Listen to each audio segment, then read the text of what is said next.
Hi, my name is Beatrice Diager, and welcome to the first episode of Baking with Bee. This is a video tutorial that I am posting for my passion project, and I will be showing you guys how to make creme brulee.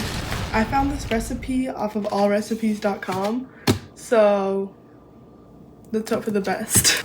Also, kind of a warning, I just got my braces removed. It's like the 11th right now, so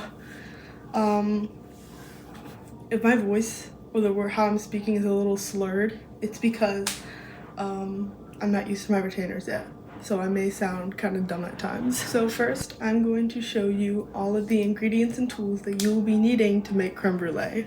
First, you're going to need about 6 egg yolks, just the yolks, not the whites. You can get these at any grocery store. I just got these at Safeway. Next, you're going to need 6 tablespoons of white sugar. Again, you can get this at any grocery store. Mine's just in a fancy pot. Next, you're going to need 2.5 cups of heavy cream. Then you will need half a teaspoon of vanilla extract. And finally, you will need 2 tablespoons of brown sugar. Now, the tools that you're gonna need specifically are a whisk, a 1 tablespoon measurer, a cup measurer, finally a half a teaspoon measurer. I only have a 1/4, I can't find my half one, so I'm just gonna do 2 of these.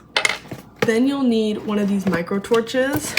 I got mine on Amazon, and you're going to need to get butane fuel to come with this. Most of them don't already come with it, you have to get your own, but you can get them at like hardware stores or sometimes online. And then for this specific recipe, you're gonna need 5 of these little creme brulee dishes.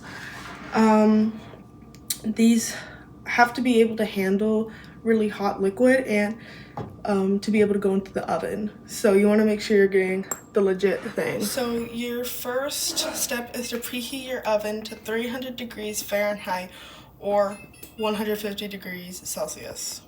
Then you're going to separate your egg yolks from the whites. How I like to do it is that I get 2 of these bowls that are the same size, and then I crack the egg and try to keep it in half. I'll tilt the egg on one side and then try and keep the yolk in the egg. You're gonna get egg whites on your fingers, but you're just gonna have to deal with that. And then I'm slowly gonna switch from having the egg yolk in one shell to the other and try to get rid of most of the white as possible.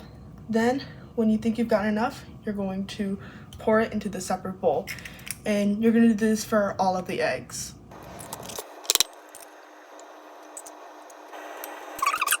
Before you're doing this, you want to make sure your hands are clean.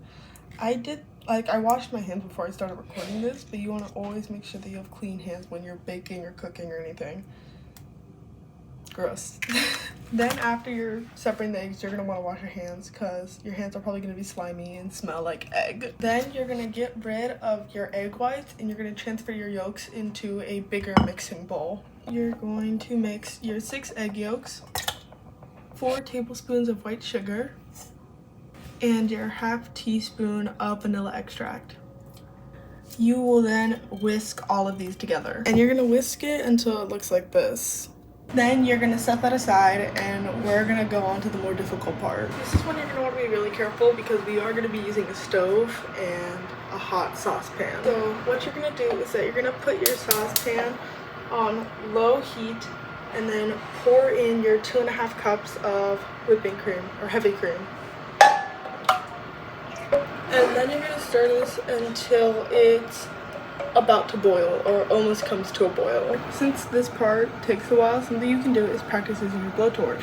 For mine, you're gonna put the switch between gas or at gas, and then you're going to adjust the air hose switch until you get a fire. As you can see, my heavy cream is starting to bubble, so now I'm going to transfer it into the egg mixture that I set aside. Make sure to be very careful when doing this because you really do not want to burn yourself. out of this part because it will hurt. So then you're going to beat this until it's combined, and then you're going to transfer it into another type of dish, which I'll show you. So then you're going to transfer it into this like double boiler kind of mix. Reminds like a triple boiler. So you're going to pour all of this into this top part. This is a steamer, and in the pot below you're going to have water. Build up the water about halfway, and then I'm going to put the steamer mixture with the steamer on top of it. And I'm going to use my spatula and stir this until the mixture lightly coats the back. So as you can see, there's a light coating on the back of my spatula, which lets me know that it is done being on the boiler. So this is another tricky part. What you're going to do next is that you're going to pour the mixture into the small ramekins that I showed earlier. So to do this, I'm going to try and use a ladle to pour it in each individual cup. You do not need to oil the ramekins or anything, you just pour them directly in. I'm pouring a small amount into each first, but if I see that there's extra space and there's extra filling, I will pour more in. So I actually had enough to fill 6 ramekins, so if you have an extra one, you can do that. Then you are going to put these in the oven until the custard is set, but like kind of slightly jiggly, so basically about like 30 minutes. Doing this is that I'm getting a pan, and then I'm putting all the ramekins on the pan, so it's easier to get it in and out. They look like in the oven. Now you're going to, again, let these cook for 30 minutes. The timer is now officially finished. You can see how they're still jiggly, but they're cooked too. So now that they're out, you're gonna let them cool for until like they're in room temperature. You're gonna let them cool down, and then you're gonna stick them in the refrigerator until chilled. So like at least 1 hour, or you can do it overnight. Okay, so these have cooled for about 4 hours. So now we're going to start the burning process of the sugar. So what you're going to do is you're going to combine the remaining 2 tablespoons of white sugar and then your brown sugar into a small bowl, and then you're going to sprinkle that over each of the creme brulees. For the brown sugar, you're going to use 2 tablespoons of this too. So then this is what it should look like fully mixed, and you're just going to sprinkle this over each of these, as I said before. Then you're going to kind of evenly distribute the sugar and make sure that it's kind of equal throughout all the dishes. Now we are going to caramelize.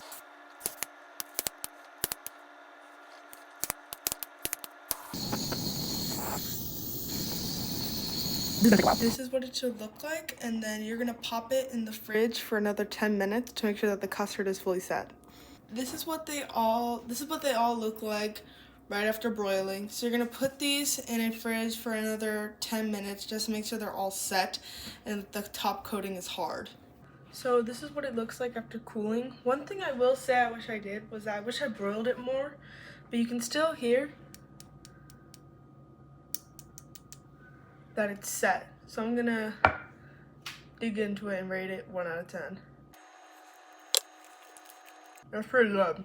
The filling itself is really creamy, and the sugar adds a bit of a crunch to it. I like the filling more than the sugar coating itself, but I think it's still really good, and I would definitely make this again. I give this an 8 out of 10. It's not that bad. One thing I will say though is that it is very eggy, considering that it has 6 eggs in it. If you don't like eggy stuff, this might not be for you. I hope you guys enjoyed this episode of Baking with B, and I'm just really hoping I pass this assignment.